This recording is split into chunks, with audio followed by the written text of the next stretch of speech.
नमस्कार। जम्मू ब्लॉग्स देखने वाले सभी लोगों को मैं हार्दिक स्वागत करता हूँ। मैं एक आम आदमी, वो आम आदमी जो हर दिन अपने जीवन को जीने के लिए कठिन संघर्षों से गुजरता है।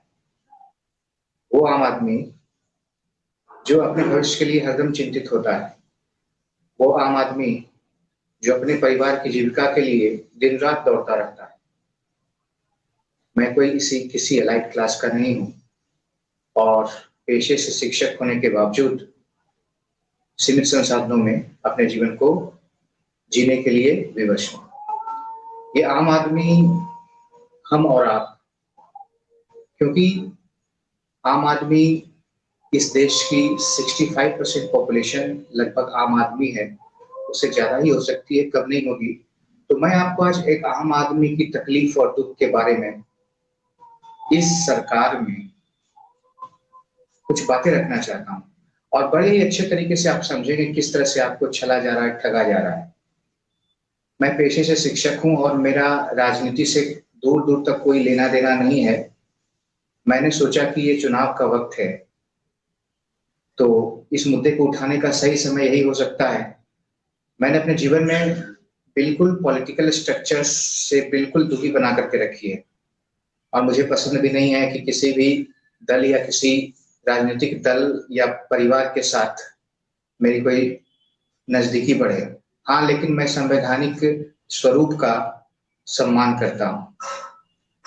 आज चुनाव का वक्त है, इसलिए आम आदमी की समस्या मैं अपने शब्दों में आप लोगों के बीच में लेकर के आया। आम आदमी आज हैरान है, परेशान है। पिछले 6 महीने से इस कोरोना के सिचुएशन में, लॉकडाउन के सिचुएशन में उसे परेशान कर रखा है और उसे सब तरीके से चारों तरफ से उस पर प्रेशर पड़ रहे हैं। वो अपने आप को सुरक्षित महसूस नहीं कर रहा है, उसे जान का डर नहीं है। अब तो पहले था जान का डर, शुरुआत में कोरोना की वजह से जान का डर था। अब जान का भी डर नहीं है उसे, अब अपने स्वाभिमान का डर है।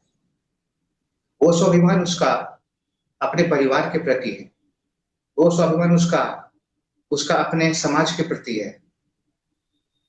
तो कैसे ये परिवार और समाज के प्रति उसकी क्या स्वाभिमान में कमी आई है, ये जानने की बात है। वीडियो को अंत तक देखिएगा, क्योंकि आप जो अधिकतर लोग देख रहे हैं वो इसी क्लास से बिलोंग करते हैं जिससे मैं हूं।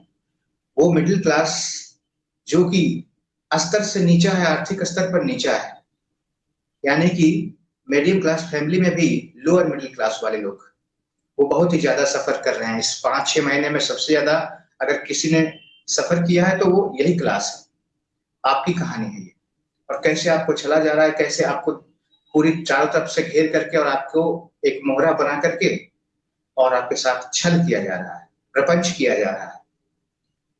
ये बात आपको बतानी है। एक आम आदमी के घर का मुखिया जो होता है, वो बिहार और झारखंड की बात करें तो वही उस घर के लिए आर्थिक आधार होता है, वो आर्थिक पिलर होता है, वो इकोनॉमिक पिलर है उसका। उसमें से असंगठित क्षेत्र के ज्यादातर लोग हैं जो असंगठित क्षेत्र के हैं, सरकारी नौकरी वाले बहुत कम है। तो असंगठित क्षेत्र वाले लोगों का जो रोजगार और उनकी जो आर्थिक जीविका चलती है वो बाजार से चलती है। जहां पर कोई भी निर्माण का कार्य हो रहा हो या फिर बाजार में वो मजदूरी कर सकते हो या फिर कोई और सम्मानजनक कार्य करके वो अपने जीवन यापन करने को और जीविका चलाने के लिए अपना रास्ता ढूंढते हैं। पढ़े लिखे लोग, हमारे जैसे पढ़े लिखे लोग जो पढ़ लिख जाते हैं तो कुछ सम्मानजनक और स्वाभिमान के साथ और कुछ ऐसा रोजगार चुनने की कोशिश करते हैं जो उनको सूट करता। जैसे मैंने शिक्षक होने का एक विकल्प चुना, जब मेरे पास रोजगार नहीं था तो मैंने शिक्षक होने का विकल्प चुना और ऐसे ही बहुत सारे लोग शिक्षक इस रोजगार में आए हुए। थोड़ी सी अमाउंट, हम लोग कोई बड़े शिक्षक नहीं है, ऐसे ही किसान मजदूर सब लोग डिपेंडेंट थे, सब लोग निर्भर होते हैं इस खुले हुए मार्केट पर, खुले हुए पूरे अर्थव्यवस्था पर। इस पूरे 6 महीने के संकट काल ने हमारी कमर तोड़ दी। सिर्फ हमारी नहीं, इस आर्थिक वर्ग की कमर तोड़ दी, इस मध्यम वर्ग की कमर तोड़ दी। घर का एक इनकम पूरे घर की आर्थिक स्थिति पर इसका दबाव पड़ा और सब लोग मजबूर हो गए। और आज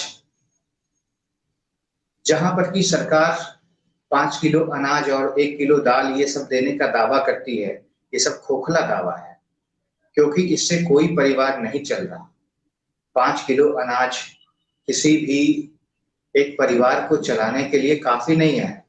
तो और भी सारी आर्थिक जरूरतें हैं और उनके अपने जो मानक हैं तो जीवन के जीने के, उनमें बहुत सारी परेशानियां इतनी बढ़ गई है और उस तरफ से चौतरफा आर्थिक हमला सरकार द्वारा भी किया जा रहा है। वो कैसे, देखिए, अभी आपने हाल फिलहाल में मैंने एक न्यूज सुना।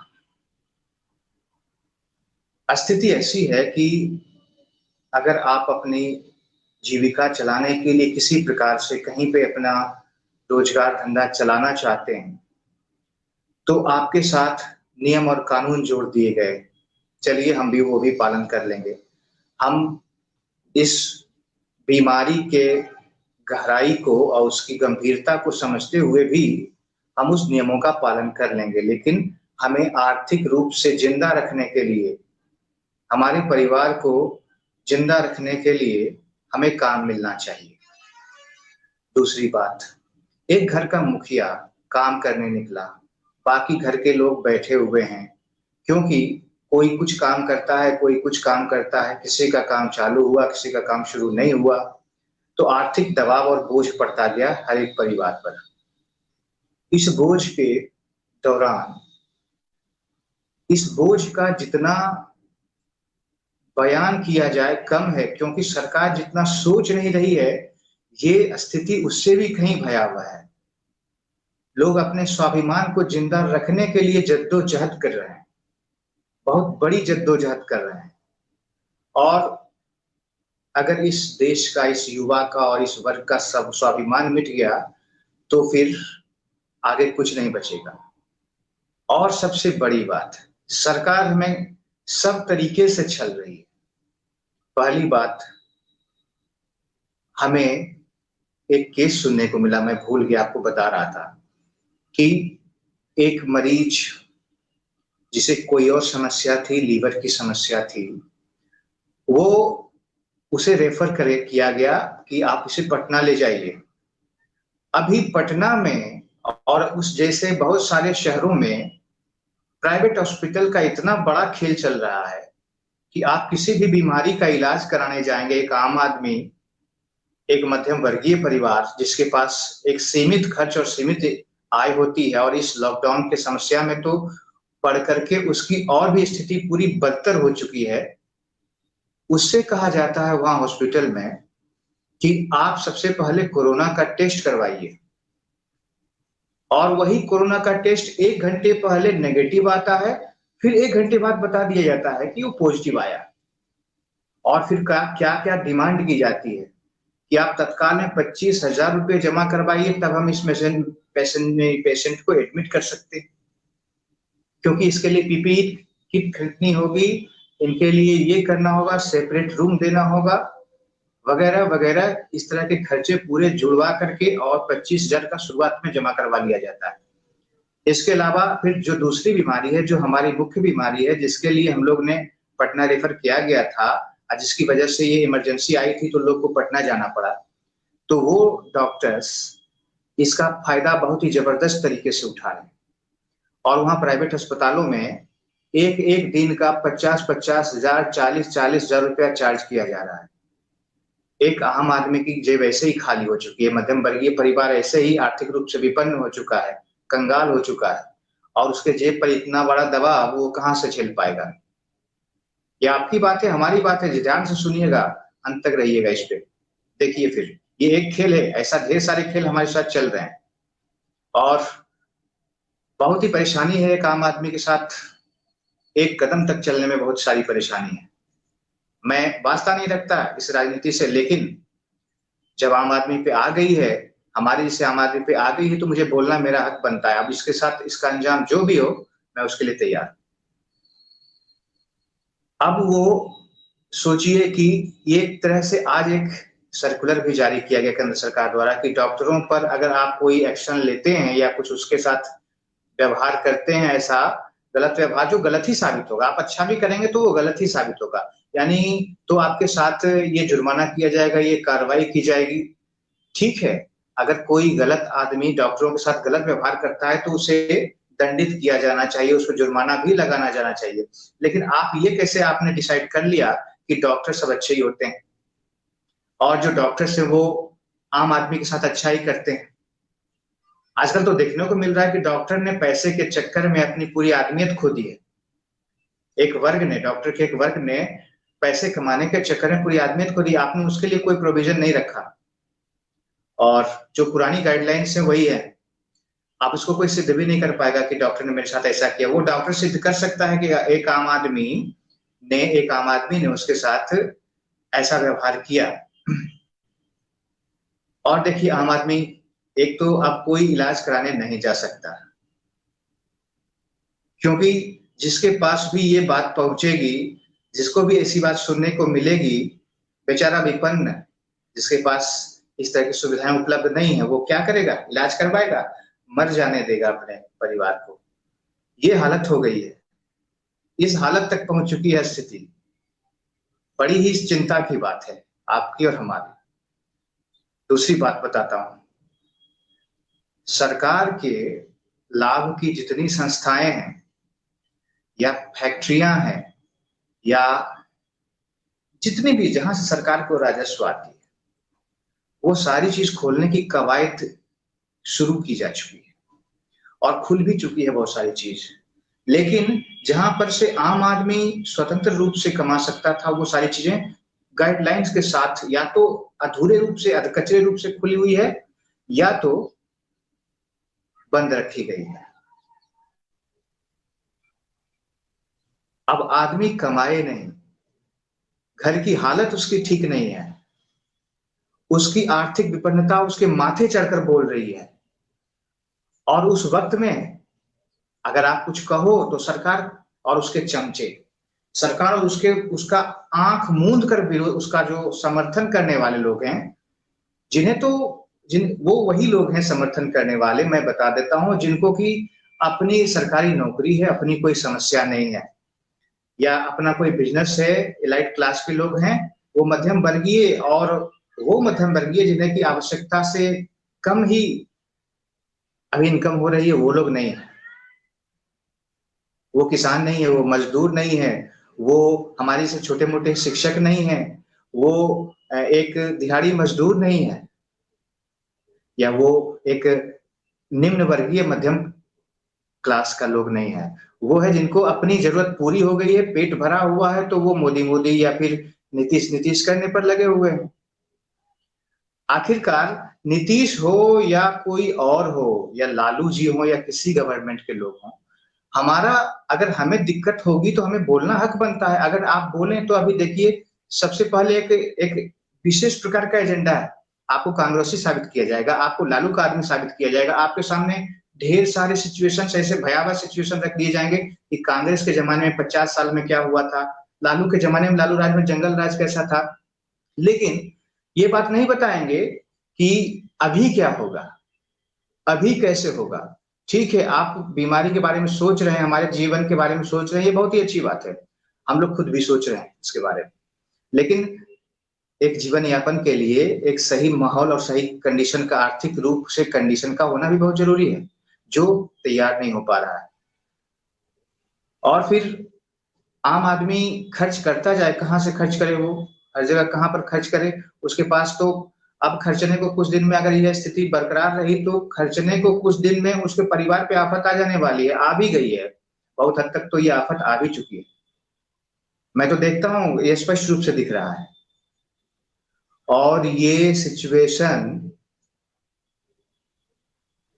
अब ये खतरे के निशान से ऊपर जा चुकी है। लोग अपने स्वाभिमान को बचाना मुश्किल है, एक निम्न वर्गीय, जो मध्यम वर्गीय लोग, उनके सम्मान को बचाना मुश्किल है, अपना स्वाभिमान नहीं बचा सकते। अब इसके बाद अगर आप घर का युवा रोजगार मांगता है, तो फिर उसे कैसी बातें सुनने को मिलेगी। कांग्रेस राज में तुम डीएम थे, क्या तुम कांग्रेस राज में डीएम थे? अरे भाई मैंने कहाँ पूछा कांग्रेस राज में हम क्या थे या कांग्रेस राज में हमें क्या मिल रहा था। लेकिन अभी अगर आप गवर्नमेंट में हैं तो आपकी भी जिम्मेदारी बनती है इस बात को बताने की, और आपकी जिम्मेदारी है कि आप इस सवाल का जवाब दें कि बशर्ते कि आप दूसरे तो तुलना करना आपका कोई ये एक एकमात्र तरीका नहीं होना चाहिए कि आप जहां आपसे कोई सवाल पूछा जाए तो आप दूसरे से तुलना कर दें। आप बताइए आपकी प्लानिंग क्या है? तो आप कहेंगे वो 5 किलो चावल आपको मिलता है, चलता है क्या? उससे 5 किलो चावल से अब हमारा सारी समस्याएं सॉल्व हो गई? नहीं भाई, बहुत समस्या है, बहुत ही भयावह स्थिति है। और आर्थिक रूप से हम लोग we are dying, we are starving.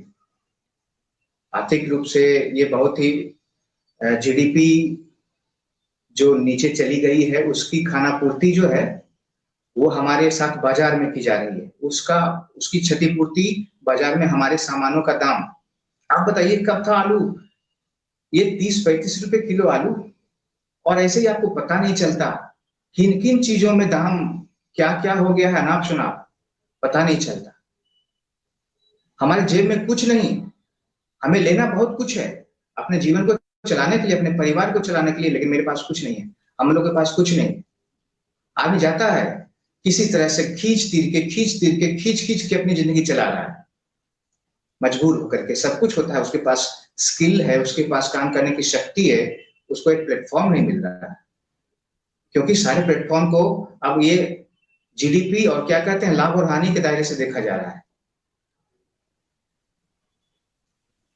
आप कहेंगे महंगाई उसके दौर में नहीं थी, अरे थी, लेकिन हमको कमाने का साधन भी था। हर समय में महंगाई थी, लेकिन हमको कमाने का एक प्लेटफॉर्म, एक साधन भी था। आप कहेंगे कोरोना से हो रहा है ये सब, तो भाई कोरोना से सिर्फ हमें नहीं हो रहा है, कोरोना से आपको भी होना चाहिए। आपके गवर्नमेंट ऑर्गेनाइजेशन कैसे खुल गए हैं? आपके सारे जो प्रॉफिट के संस्थान वो कैसे खुल गए हैं? उसकी प्रक्रियाएं जब चालू हो गई हैं, वहां पर क्या है? चुनाव क्यों होंगे? चुनाव में तो आपकी सारी कोरोना वाली थ्योरी गलत हो जाती है। ये सारा जो ये खेल है ना वो आम जन के लिए ही है, आम जनता के लिए ही है। एक बहुत ही गरीब व्यक्ति है, वो भी किसी तरह से कहीं मजदूरी करके चला लेगा, लेकिन एक मध्यम वर्गीय परिवार जिसका एक स्वाभिमान होता है, उस स्वाभिमान पर अगर आप गला दबाने को लगे हुए हैं कि आप पकौड़ी बेच लीजिए और किसी को ठेला करिए चलाने के लिए, तो वो आप खोल चुके हैं। आप बाजार में भीड़ जाकर के देखिए कितनी है, आप उसको रोक नहीं पा रहे हैं, आप उसके लिए कोई गाइडलाइन नहीं है। आप कहते हैं कि कोरोना रोकेंगे हम, सिर्फ एक विशेष वर्ग पे आपका धावा है और आप कोरोना रोकेंगे। आपका वहां पर भीड़ कहीं पे नहीं कम कर पा रहे हैं, आप कहीं पे आप सोशल डिस्टेंसिंग को मेंटेन नहीं करवा पा रहे हैं। सच्चाई ये है, आप देख लीजिए बाजार की हालत क्या है। लेकिन आप ऑफिस में बैठे बैठे थ्योरी होती है सारी जो आप दे रहे हैं। मैं किसी भी दल का समर्थक नहीं हूं, मैं किसी भी राजनीतिक दल का समर्थक नहीं हूं। मैं फिर से बता देना चाहता हूं, मैं आम आदमी हूं। आम आदमी की तरह से अधिकार और कमाने का अधिकार और स्वाभिमान से जीने का अधिकार, मैं इसकी बात कर रहा हूं, आपकी बात कर रहा हूं, आप आम लोगों की बात कर रहा हूं। आप महसूस करते होंगे इस बात को, जो कमाने वाला व्यक्ति है, जो घर में बैठा हुआ खाता है, उसकी बात मैं नहीं कर रहा हूं। जो ये सिर्फ सोचता है ना कि उसके कमाने वाले और हम चुपचाप बैठ के खा रहे हैं बहुत ही अच्छी, वो कहेंगे कि हाँ मोदी अच्छा है। क्योंकि जैसे ही हम लोग फिर महंगाई की बात करेंगे, हमारे जेब पे बोझ पड़ेगा, हम लोग सोचेंगे कि इसके बारे में कुछ आवाज उठाएं, तो हम तो पहली बात तो उसे कांग्रेस से तुलना करके दबा दिया जाता है। अगर हम उससे भी कुछ ज्यादा लॉजिकल बात कर दिए तो हमारे पास मुद्दा है ना, हमको ये चाइना वाला बात दिखा दिया जाएगा हमको, और सुशांत सिंह राजपूत और फलाना फलाना। रोजगार की बात करो तो वही बात हमको सुनने को मिलती है। रानी लक्ष्मीबाई के ये है वो है, संजय राउत जी ने ये कहा तो वो कहा, खाली पॉलिटिकल मुद्दा। आम आदमी का सारी बात दब जा रही है शोरगुल के बीच में, ये टीवी चैनलों के शोरगुल के बीच में। और सरकार वो जरूरी है, सब जरूरी है कि चाइना से भी लड़ा जाए, वो भी पॉलिसी जरूरी है। हमारी जो विदेश नीति है वो भी जरूरी है, लेकिन इसका मतलब कि हमारा देश जिस आम जनता से बना है, मध्यम वर्गीय परिवार जो सबसे ज्यादा हमारे देश में है उससे बना है, उसके बारे में सोचा ही नहीं जाए। एक साथ एक सरकार को बहुत सारी बातों पर साथ साथ सोचना पड़ता है, और ये मीडिया सबसे ज्यादा बड़ी विलेन अगर कोई है तो ये मीडिया। ये एजेंडा चलाती है, ये आपकी बात को नहीं दिखाएगी, ना आपके सरोकार की चीज को दिखाएगी, ना आपसे कुछ पूछने आएगी। बस अगर आप कुछ करते हैं ना, अगर आप बेरोजगारी के लिए कोई आंदोलन करते हैं तो उसे एक क्या कहते हैं, डिमोरलाइज करने के लिए तरह तरह की बातें, बस एक दो छोटे मोटे एपिसोड दिखा दिए जाएंगे हैं, और बस टीआरपी का खेल सारा बना दिया है, सारा टीआरपी का खेल रख दिया है। ये कहते हैं कि लोकतंत्र का चौथा स्तंभ नहीं रहा, उस स्तंभ के बीच में खोखला हो चुका है। वो आम आदमी की बात उठाने वाला मीडिया अब नहीं है।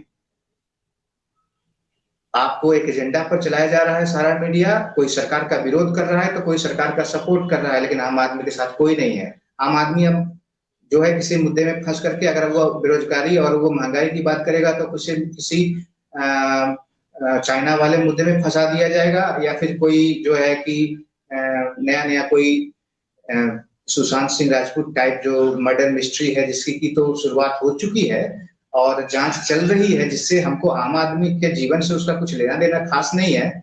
अब हम लोग रिजल्ट सुन ले, इतना ही काफी होगा हम लोग के लिए कि सुशांत सिंह राजपूत के जो गुनहगार थे पकड़े गए, ड्रग्स रैकेट पूरा पकड़ा गया।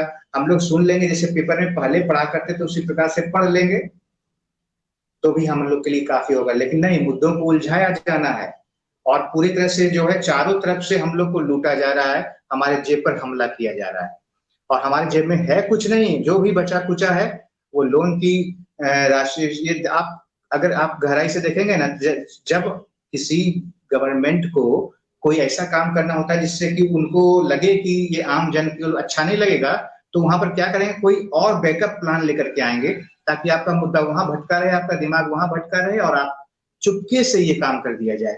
आपको आलू का दाम हुआ 30 रुपए तो आपको पता भी नहीं चला, क्योंकि आप उलझे हुए थे सुशांत सिंह राजपूत और रानी लक्ष्मीबाई वाले मुद्दे में। ये जो कंगना रनौत और लक्ष्मीबाई मुद्दे में उलझे हुए इतने थे कि आपको पता ही नहीं चला। आधा किलो ले आए आलू, जहां पर आप 1 किलो 2.5 किलो आपकी परिवार की जरूरत थी, वहां पर आप आधा किलो आलू ले आए और आपने सोचा चलो आए देखते हैं, मोबाइल पर देखते हैं, टीवी पर देखते हैं क्या चल रहा है। अभी सुशांत सिंह राजपूत वाले केस में कौन कौन लोग पकड़े गए, कौन कौन से बॉलीवुड के सेलिब्रिटीज थे, ठीक है। चाहे हमारे बेटे को रोजगार मिला या नहीं मिला, चाहे हमको अभी भविष्य अंधकार में दिख रहा है, रोज जीने के लिए हर दिन संघर्ष करना पड़ेगा तो करना पड़ेगा। मुखिया जानेगा, जो घर का मुखिया है, जो कमाने वाला है वो जानेगा। हमें संघर्ष करना पड़े नहीं करना पड़े। चलो हम लोग खेलते हैं, बहुत अच्छा ही मुद्दा चल रहा है अभी बॉलीवुड वाला, और बहुत ही अच्छा मुद्दा चल रहा है कंगना रनौत वाला, घर तोड़ दिया गया पॉलिटिकल मुद्दा, महाराष्ट्र वाला मुद्दा, बिहार चुनाव वाला मुद्दा, ये सब चल रहा है, वो सब देखते हैं, बड़ा बड़ा नाटक है। लेकिन इसमें आपकी आवाज दब जाती है, आपके साथ जो हो रहा है वो दब रहा है, मेरे आपके साथ। मैं भी एकदम आम आदमी में बात करता हूँ, मैं बिल्कुल पॉलिटिकल नहीं हूँ, लेकिन आज जिस सिचुएशन से मैं और आप गुजर रहे हैं ना, उसके कारण मुझे बोलना पड़ रहा है।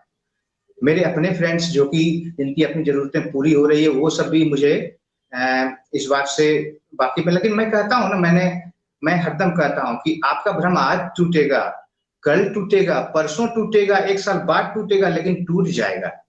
ये सरकार से टूट जाएगा, क्योंकि ये सरकार आम आदमी की सरकार नहीं है। ये सरकार गरीबों और वंचितों की सरकार नहीं है।